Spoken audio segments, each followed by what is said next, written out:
Tonight, a high-flying overture from a European ally to bolster Canada's Air Force.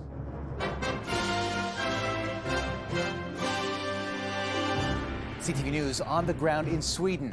How the CEO of Saab says his plan will create thousands of new jobs here. It makes sense to have a big footprint in Canada together with Canadian industry. Plus, what made and missed the cut in round 2 of the Prime Minister's Major Projects Initiative. The outrage directed at an Ontario daycare. She told me that, I was sprayed in the face with a spray bottle and I was pinched in the face. What a family learned about the worker who allegedly attacked their daughter. And a family's fight to safeguard a piece of Canada's past. It's just part of who I am, part of my history. The urgent plea days before this painting goes up for sale in the Hudson's Bay auction.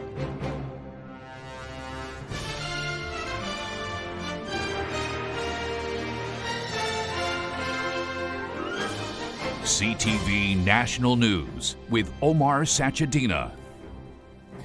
Good evening. One of the largest defense contractors in Europe is making a play for a piece of this country's military market at a time when about 3/4 of Canada's military purchases come from the United States.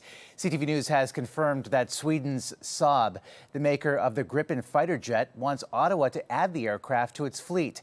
CTV's Geneviève Beauchemin is in Stockholm tonight with the CEO to hear his pitch. The company that makes the Gripen has told CTV News that 10,000 manufacturing and research jobs could land in Canada if Ottawa adds the Swedish fighter jet to its military fleet.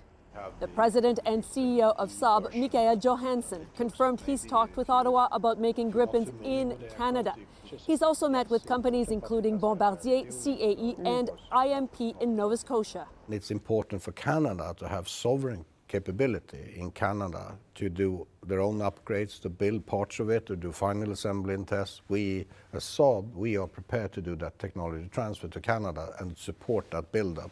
This would be contingent, of course, on Canada adding the Gripen to its military fleet. That technology transfer could see the first Canadian-made Gripen fly off the assembly line within 3 to 5 years. It could also lead to the building of a new facility, a hub of sorts, where jets could be made not just for Canada, but other nations, including Ukraine. It makes sense to have a big footprint in Canada together with Canadian industry. So it's absolutely a benefit for us to do that. Canada has already committed to buying made in the U.S. F-35s with an option to scale up to 88. But Prime Minister Mark Carney ordered a review of the purchase amid growing trade tensions with the neighbours to the south. A decision on whether to have a dual fleet of F-35s and Gripens has been up in the air since.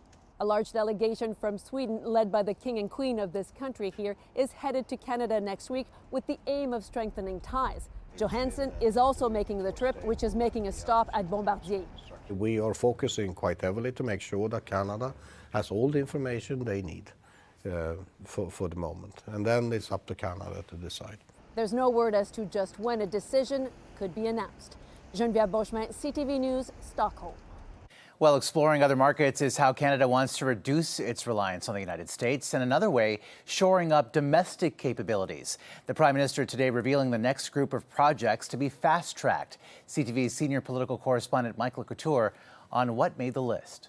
They are part of nation-building strategies to transform our economies. The Prime Minister says the transformation is necessary because it's estimated U.S. tariffs and the accompanying uncertainty will cost the Canadian government $50 billion.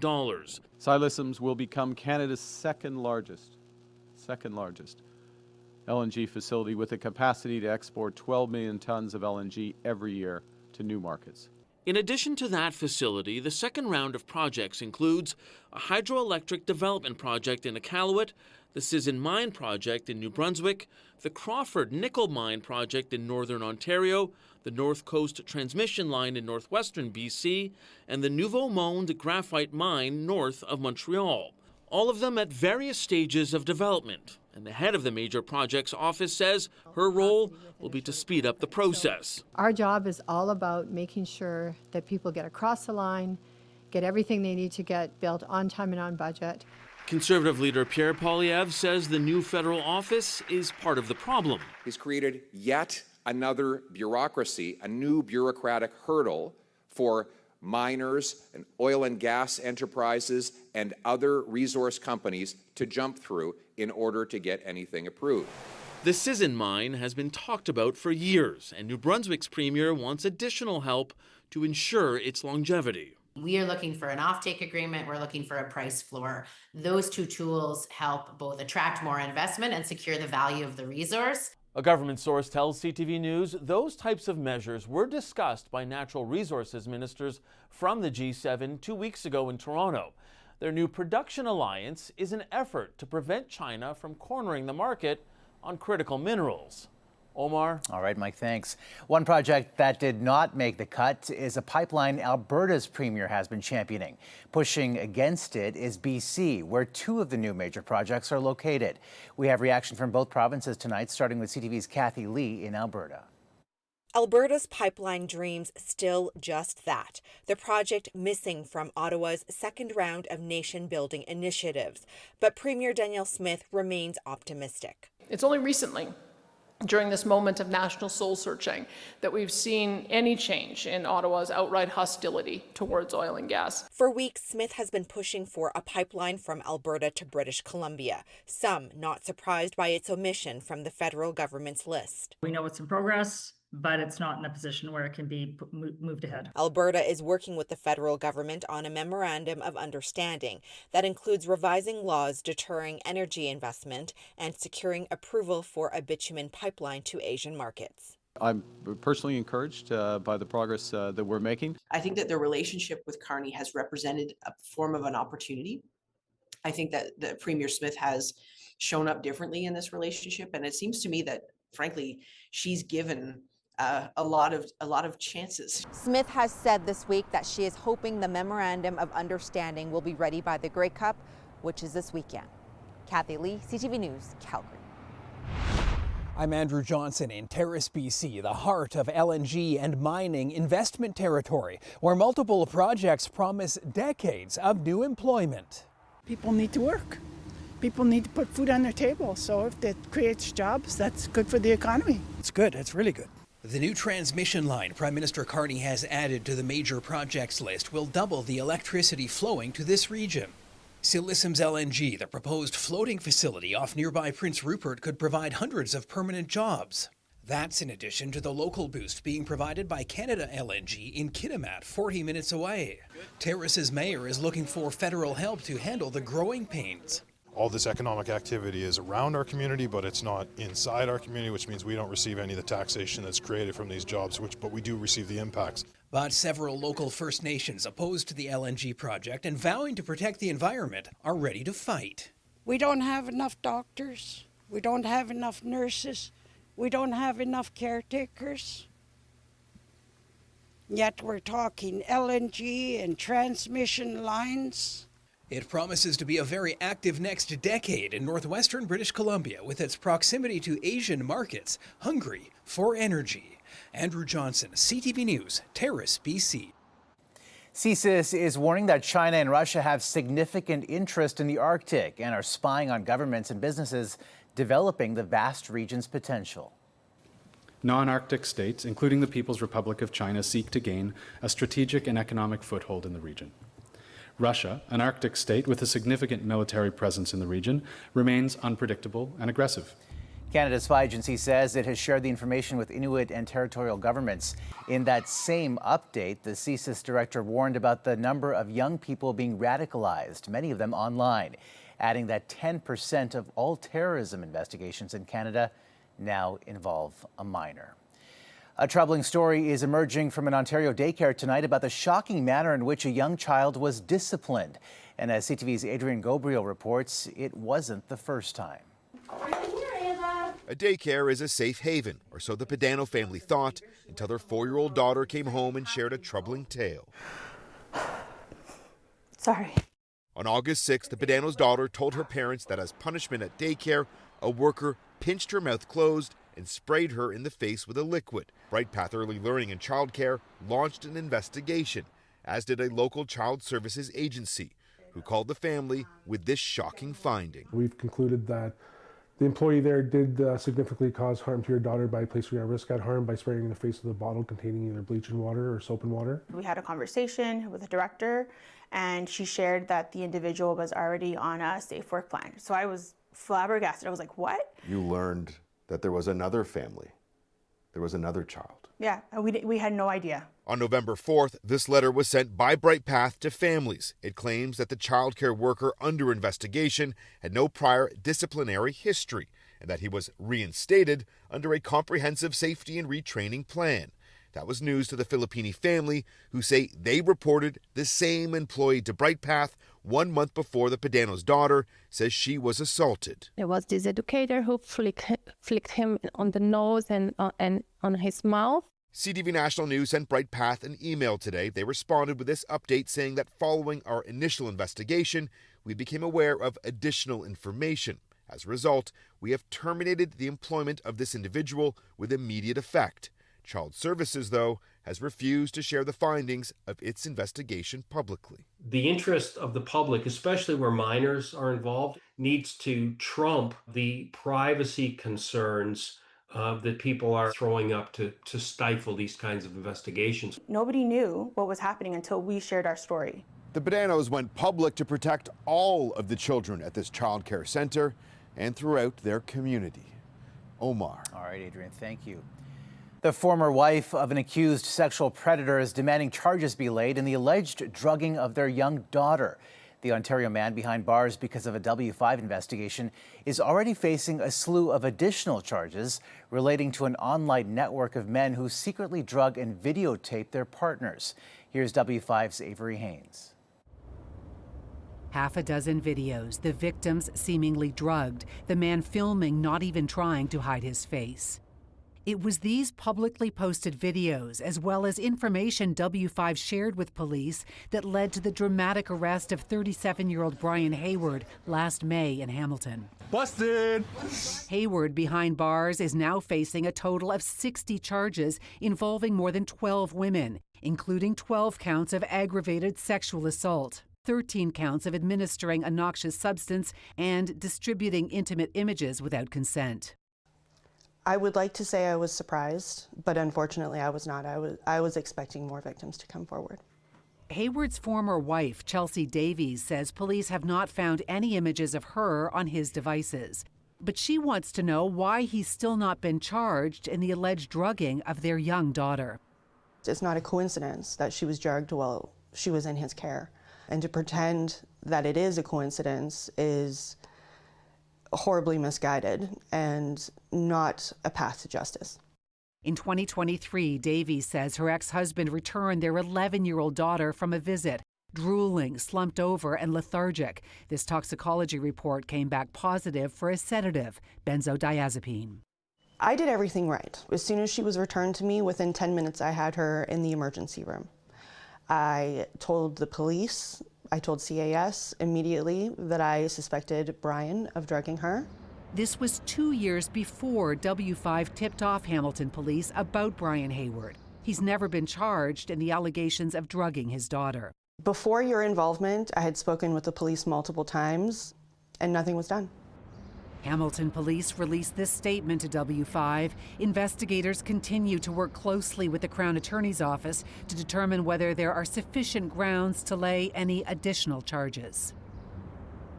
Meanwhile, in Montreal, an eerily similar case has resulted in the longest prison term for this type of crime in Canadian history.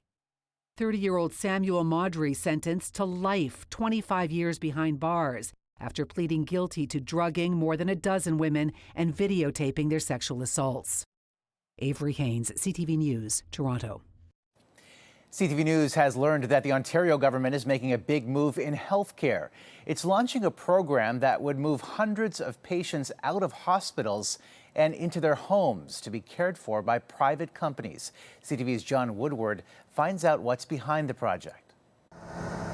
Dr. Amina Jabbar has a problem in her seniors internal medicine unit just outside Toronto. At the beginning of fall-ish, with a 30% rate of patients who just can't go home. Can't leave the unit in the Trillium Health Partners Hospital, meaning there's no room for anyone new. A problem replicated across Ontario hospitals. Government figures say some 5,000 patients are in this situation, half of them waiting for long-term care beds that aren't opening up either.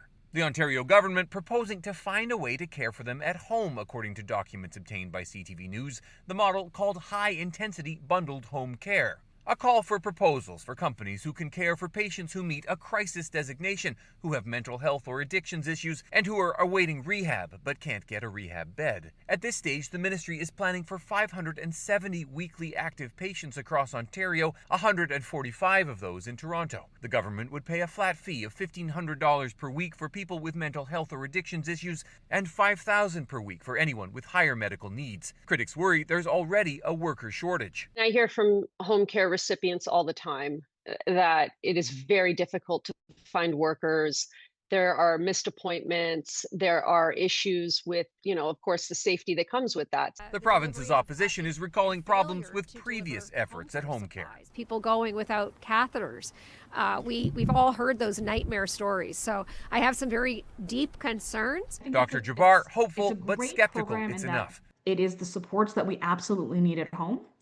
But frankly, it's a Band-Aid on a gaping wound. There's a very short timeline here. The government is asking these companies to submit their proposals in a week, with the expectation their service will be up and running in 4 weeks. The projected cost for the first tranche of patients is expected to be about $11 million. John Woodward, CTV News. Coming up. Mr. President, why won't you order the FBI to release the Epstein files? What Donald Trump had to say and when the House could vote on the matter.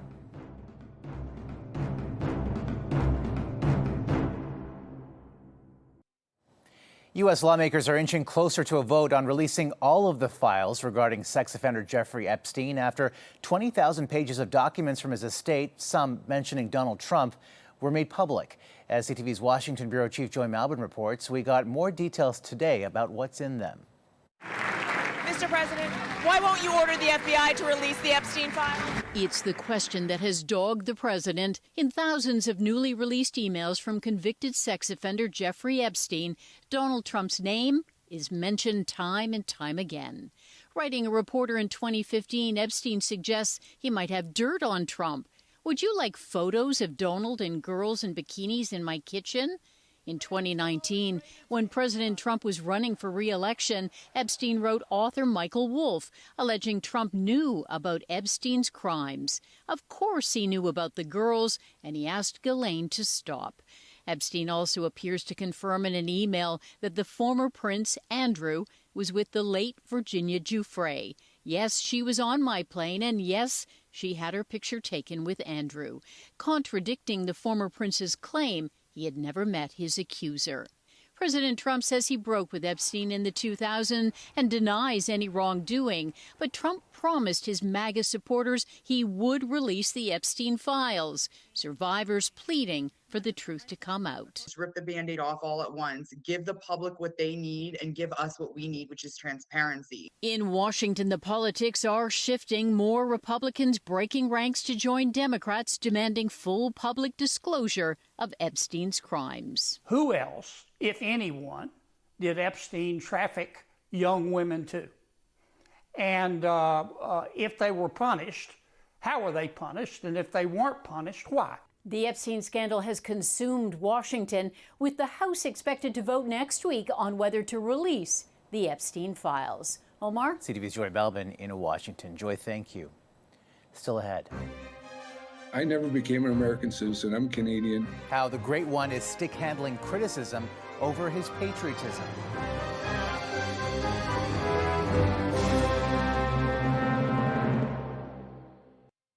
Former American football star Jason Kelce has made an apology of sorts to Canadians after he struck out for comments he made about the Toronto Blue Jays' heartbreaking World Series loss.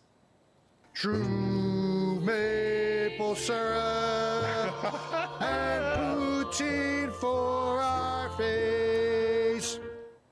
The freestyled apology was made on the podcast he hosts with his brother Travis. This comes after Jason Kelce was hit with online backlash after asking how he was supposed to get excited about a Canadian baseball team. Wayne Gretzky says he's a proud Canadian, responding to backlash he received for not defending Canada after his friend, U.S. President Donald Trump, said he wanted to make Canada the 51st state.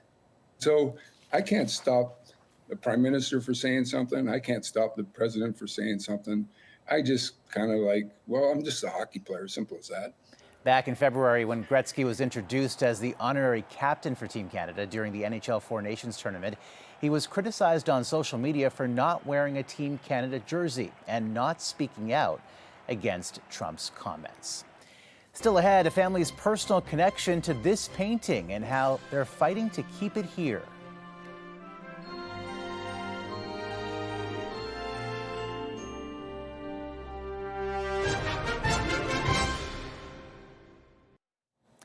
Last month, we gave you the exclusive first look at some of the items going up for sale in the Hudson's Bay Company auction next week.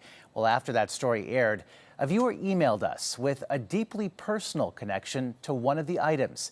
CTV's Alison Bamford picks it up from there.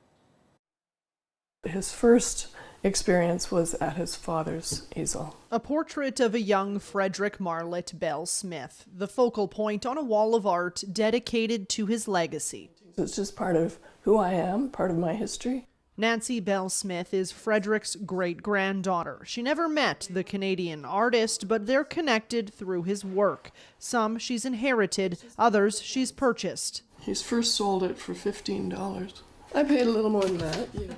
Perhaps his most notable masterpiece hangs here, waiting for auction later this month. Well, it's a hustle and bustle of King and Young. Titled Lights of a City Street, depicting a rainy Toronto intersection in 1894, part of the Hudson's Bay Company collection that was on display in Toronto for years, now estimated to fetch up to $150,000. It's a painting that brings Belle Smith extreme pride every time she sees it in person. As a child, I would have seen it in the actual Simpsons building, and as an adult, I've taken my husband and children there as well.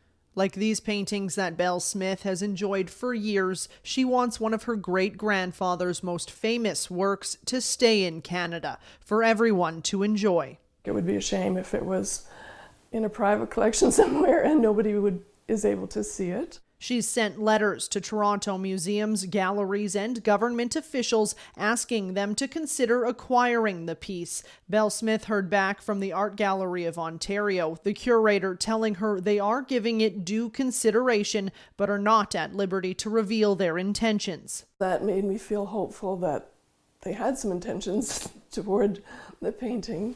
Hope that her great-grandfather's legacy will once again hang on public display. Alison Bamford, CTV News, Saskatoon. And that's a snapshot of this Thursday. Heather is in tomorrow.